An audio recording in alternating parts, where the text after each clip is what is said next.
Karena kebetulan kita tahu juga bahwa kemarin perunding dari Amerika, perunding dari Pakistan, dan perunding dari Iran bertemu di Qatar.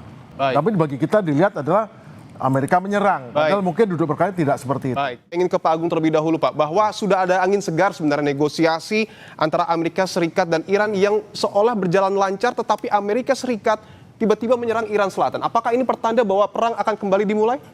Sebaiknya kita melihat ke konstruksi daripada apa yang terjadi. Ya.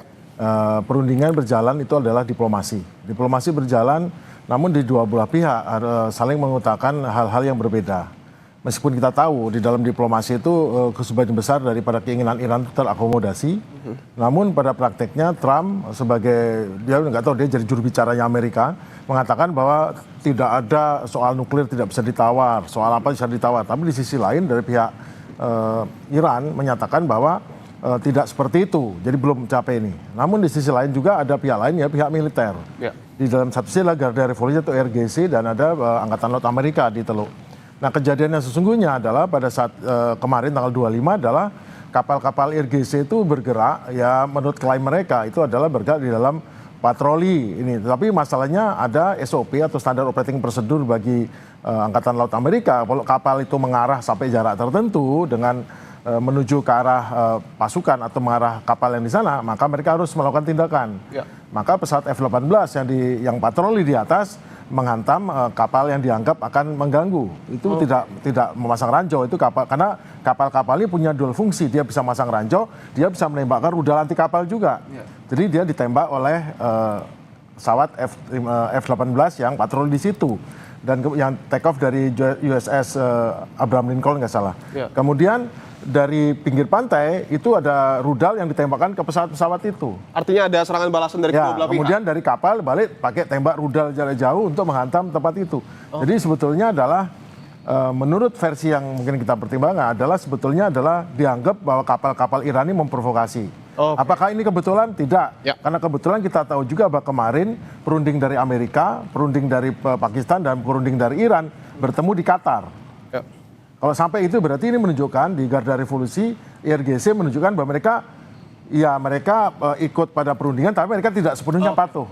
Amerika juga merespon bahwa mereka juga punya militer yang siap tindak. Jadi ini titat very kecil yang memberikan suatu, saya tidak tahu, angin segar atau memberikan suatu efek yang digunakan oleh masing pihak untuk ke dalam negerinya dan untuk keluar. Tapi bagi kita dilihat adalah Amerika menyerang, padahal mungkin duduk berkali tidak seperti itu. Baik, saya ingin ke Mas Evata, letupan kecil yang kemudian terjadi di Iran Selatan ataupun di daerah Teluk, apakah ini juga sangat berpotensi untuk kemudian membuat perang kembali berlanjut?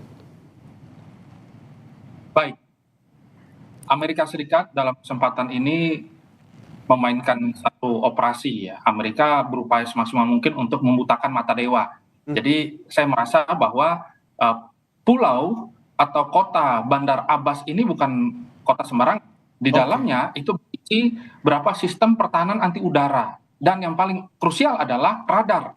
Kita tahu bahwa Amerika Serikat sebenarnya sudah mempersiapkan operasi Sledgehammer Jilid 2. Dan ketika kota ini diserang, ini bukan hanya untuk membuktikan bahwa Amerika mempersiapkan skenario apabila nanti diplomasi gagal, tetapi Amerika juga menyelipkan rencana bahwa ke depan harus ada serangan yang lebih kuat daripada serangan di Bandar Abbas. Maka dalam diplomasi koersif seperti ini kita bisa melihat bahwa sebenarnya Amerika mempersiapkan skenario tersebut. Dan catatan yang kedua adalah kita melihat bahwa sebenarnya ada isu ya terkait dengan bagaimana diplomasi ini berlangsung. Salah satunya adalah pencairan aset sekitar kurang lebih 12 miliar US dollar terkait dengan situasi perang kali ini yang nanti akan ditransfer ke Iran. Dan ada juga informasi dari intelijen yang bocor bahwa Iran dipaksa harus menuruti keinginan Amerika Serikat dalam diplomasi di Doha, Qatar ini. Dari tempatnya saja sudah di Qatar, terus juga lokasi serangannya juga terlihat sangat presisi, dan juga kita melihat bahwa Amerika sama sekali tidak memiliki standing point untuk mundur dalam seluruh upaya mereka untuk menciptakan good deal. Amerika sendiri mengatakan kalau tidak ada good deal maka no deal. Nah ini dia. Jadi saya melihat bahwa ada semacam kesinambungan dari kedua belah pihak, ya terutama dari yang dipersiapkan Amerika, dan Amerika tahu bahwa mereka harus melakukan tekanan lebih keras lagi agar Iran menuruti apa yang menjadi keinginan mereka. Oke, saya ingin tegaskan dulu Mas Evata, serangan Amerika Serikat ke Iran Selatan ini artinya sudah direncanakan sebelumnya? Ya, sudah dihitung dengan sangat baik oleh Amerika dan Amerika tahu bahwa ini adalah titik yang paling pas dan serangan itu tentu akhirnya membuat buta ya sedikit banyaknya dari upaya retaliasi ataupun upaya untuk menahan dan juga membaca gerakan Amerika Serikat yang selalu menggunakan kekuatan udara mereka.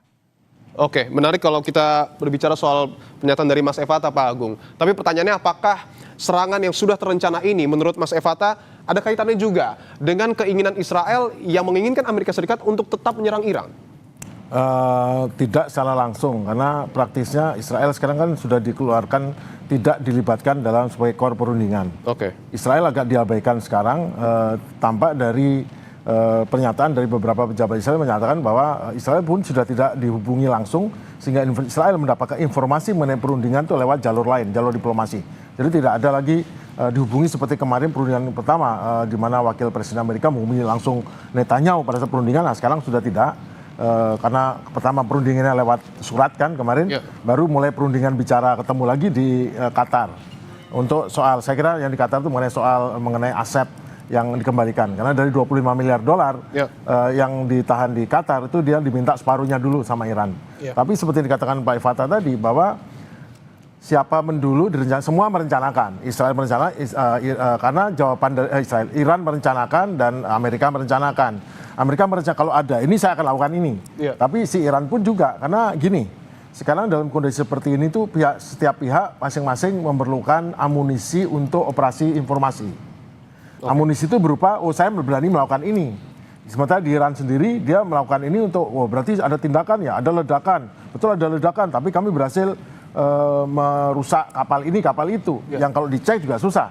Demikian pula sebaliknya, Amerika mau ngecek juga susah juga. Apa yang dihancurkan, diledakan, karena juga mungkin yang memang sebagai, kan alasannya untuk menyerang balik itu pasti ada radar yang diaktifkan. Nah radarnya mungkin radar yang memang sengaja diaktifkan atau kemudian diaktifkan dikematikan, kemudian berpindah tempat, kita nggak tahu. Tapi menurut saya Iran juga nggak semudah itu menggunakan radar, habis itu dia tetap diam di tempat, pasti radar itu dipindahkan sehingga sasaran berubah. Tapi intinya tidak ada penjelasan lebih lanjut. Jadi konflik ini yang kemarin terjadi, yang pagi tadi kalau kita pagi di sana malam ya, itu tiba-tiba berhenti begitu saja. Tidak dilanjutkan karena masing-masing pihak memang hanya membutuhkan sesi ini untuk bahwa Amerika tetap punya gigi, Iran tetap punya gigi. Tentu berita yang kita lihat di media sekarang kan berita dari media barat nih.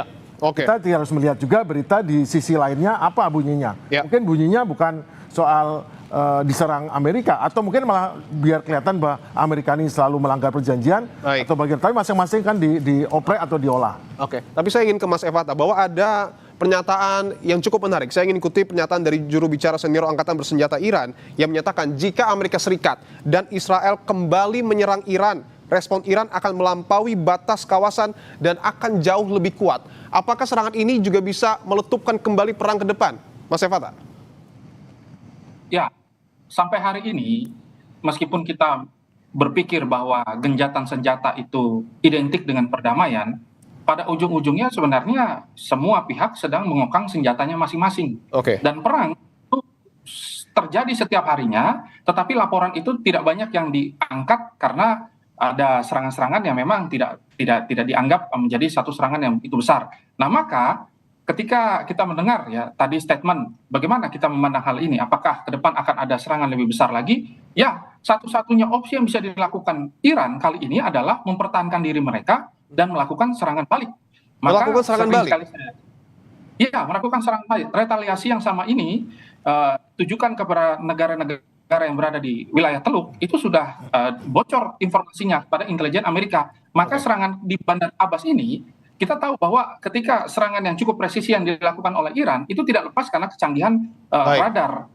Ini menjadi pemandu mereka di udara. Nah, maka dari itu ketika ini dihancurkan, minimal kemampuan mata mereka berkurang. Nah, maka kita bisa melihat bahwa skenario diplomasi gagal dimainkan dari kedua belah pihak. Saya melihat mereka masih berada pada posisi keras-kerasan dan cukup berbahaya sekali terkait dengan masalah Hormuz dan juga rantai pasok serta energi ke depan.